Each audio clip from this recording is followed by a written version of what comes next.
विंध्य क्षेत्र में चल रहे 3 दिवसीय रामलला महोत्सव का आज भव्य समापन हो गया। इन 3 दिनों तक नगरवासियों ने सत्संग, साधना और दीक्षा का लाभ लिया। समापन समारोह के दौरान समूचा पंडाल भक्तिमय माहौल में डूबा रहा। जगत में शांति, प्रायों में सद्भावना और आत्मा को निर्मल बनाने के उद्देश्य से शुरू किए गए इस रामलला महोत्सव में रीवा सहित विंध्य के भक्तगण बड़ी संख्या में शामिल हुए।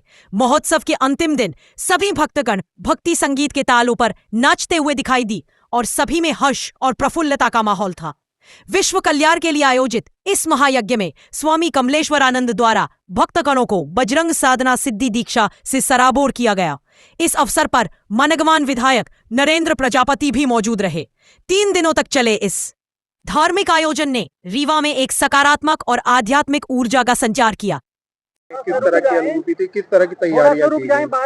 तैयारियां तो सब अच्छी खासी थी। यहाँ पे सारी चीजें सुविधाएं थी और ये धर्म का कार्य है। मैं सभी लोगों से आग्रह करूंगा, रीवा वासियों से और बाहर के जो भी लोग हैं सभी से आग्रह करूंगा कि ज्यादा से ज्यादा लोग आए। लेकिन आज तो आखिरी समापन का दिन है। अपना ये हर साल कार्यक्रम होता है 7, 8, 9 नवंबर। अगले सत्र में साल भी होगा। यह पिछले करीब 2001 से कंटिन्यू चल रहा है। तो आप सभी लोगों से निवेदन है कि आप लोग धर्म के काम में आगे आइए, सब लोग मिलिए, जुड़िए और प्रभु जी का आशीर्वाद प्राप्त करिए। ये आपके चैनल के माध्यम से सभी को सादर जय श्री राम और मेरा प्रणाम स्वीकार हो।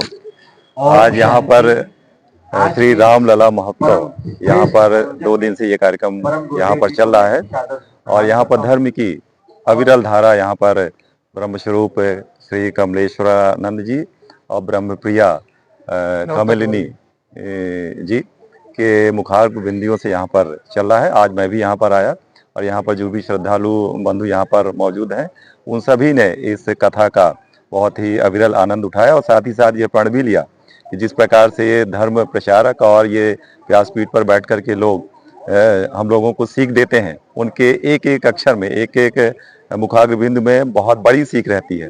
और सभी को मिलकर के अपने परिवार, देश और समाज की उन्नति के लिए हम सभी लोगों को मिलकर के अपना पूरा सर्वस्व त्यागना चाहिए। त्यागने की बात इसलिए कह रहा हूँ, जिस प्रकार से मोदी जी अपना पूरा जीवन भारत को एक करने के लिए और भारत को आगे बढ़ाने के लिए और विश्व गुरु के रूप में प्रतिपादित करने के लिए उन्होंने प्रण लेकर रखा है।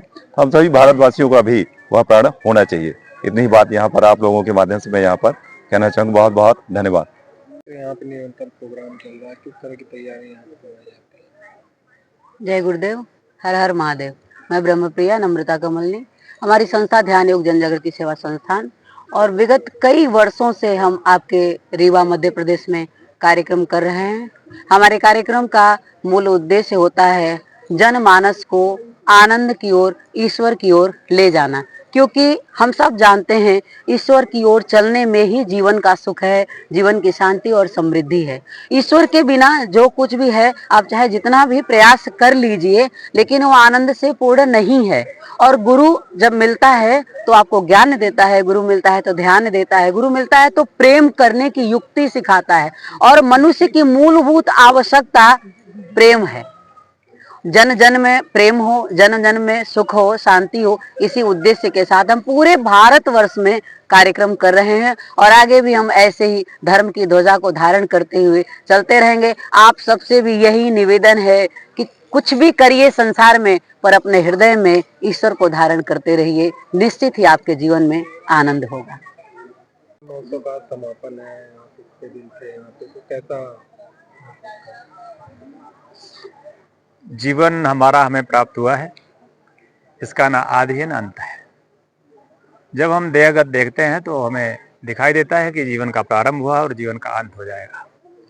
हमारे प्राचीन काल के समस्त ऋषि, हमारे शास्त्रों में भगवान श्री कृष्ण ने गीता में भी यही कहा है, नैनम छिद्दन्ति शस्त्राणि नैनम दहति पावक। जीवन का अर्थ, जन्म तो होता है, मृत्यु भी होती है शरीर की, लेकिन जीवन अनंत कालों से अनंत कालों तक रहेगा। वह अमिट है, अमर है, उसको हम प्राण आत्मा कहते हैं। आत्मस्वरूप में हम सभी इस जीवन में पूर्णता प्राप्त करें सदगुरु के माध्यम से, इसके लिए शक्ति साधना की आवश्यकता होती है। वीरभद्र कात्यायनी साधना सिद्धि दीक्षा के माध्यम से न भूतो न भविष्यति, जीवन की संपूर्णता मानव जीवन की कैसे प्राप्त हो सकती है, समस्त अड़चने, बाधाएं, परेशानियां और जीवन के संघर्ष और चुनौतियां सब समाप्त कैसे हो सकते हैं साधना सिद्धि दीक्षा के माध्यम से और सहजता से हमारे जीवन में धन यश मान पद प्रतिष्ठा भौतिक उन्नति और आध्यात्मिक उन्नति जिसके लिए हमारा जन्म हमें प्राप्त हुआ है, हमें हमारी समस्त इच्छाओं की पूर्ति हम कैसे कर सकते हैं। ऐसे गूढ़ गोपनीय साधना सिद्धि दीक्षा के माध्यम से, वीरभद्र कात्यायनी सिद्धि दीक्षा के माध्यम से जीवन की अविरलता का बोध होगा, अमरता का बोध होगा, अविनाशी का बोध होगा। इसलिए न भूतो न भविष्यति।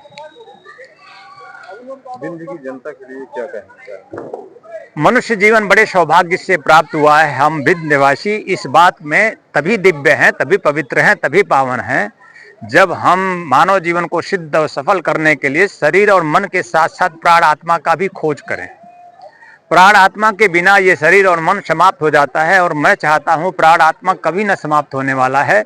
सदगुरु ही ऐसे रहस्य को, ऐसी दीक्षा को, ऐसी साधना को आपको प्रदान करता है जिसके माध्यम से मनुष्य उसे प्राप्त करके अपने प्राण आत्म तत्व की प्राप्ति करता है। मनुष्य जीवन तभी सार्थक होगा, सिद्ध होगा, सफल होगा और अपने आप में मधुर मुस्कान से युक्त होगा, सहज सरल अपने कठिन कार्यों को भी सहजता दे सकेगा, तब जब ऐसी उच्च कोटि की दीक्षा हमें सदगुरु से प्राप्त होती है। विंध्य वासियों को और समस्त भारतवासियों को हम यह संदेश देना चाहते हैं, 4 स्टेप एनफ फॉर मी, बस 4 कदम मेरी तरफ बढ़ो, जीवन पूर्ण हो जाएगा। पहला कदम दीक्षा का है, दूसरा कदम साधना का है और तीसरा कदम ध्यान का है और चौथा कदम योग का है। योग गुरु शिष्य का मिलन होता है, योग प्राण आत्मा का मिलन होता है, योग आत्मा और परमात्मा का मिलन होता है। योग का अर्थ योगासन नहीं होता। इसलिए मैं चाहता हूँ दीक्षा साधना ध्यान योग के माध्यम से मनुष्य जीवन को हम सार्थक सिद्ध और सफल कर लें। विंध्यवासियों से मेरा यही निवेदन है, आग्रह है और संपूर्णता से उन्हें मानव जीवन को सिद्ध और सफल कर लें। ऐसे गूढ़तम रहस्यों को वो प्राप्त करे तो मनुष्य है, सार्थक है।